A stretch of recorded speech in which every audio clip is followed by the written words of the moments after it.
you've all probably seen, Elon has this Optimus robot that he's building, these humanoid robots. Like the general purpose robotics thing is going to happen, and it's going to happen in the next decade, and it's going to happen at giant scale. And I think there's a plausible argument, which Elon also believes, that robotics is going to be the biggest industry in the history of the planet.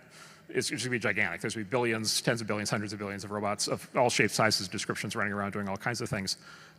Those robots need to get designed and built, right? And so my view is, we don't try to get the old manufacturing jobs back. What we should do is lean hard into the manufacturing jobs of the future, which is designing and building all of these new things, right? By the way, which includes drones and cars, right, and robots.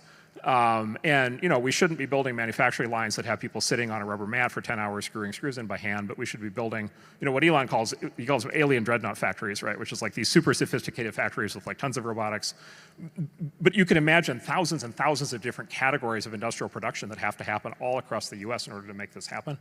And would cause just like enormous economic growth throughout the country. We get a huge payoff from all the tech investment that the coasts are making, but we generate many tens or hundreds of millions of jobs in the countryside. And then the U.S. would lead. It would be, be the third industrial or fourth industrial revolution. We would lead in the development of all these new things.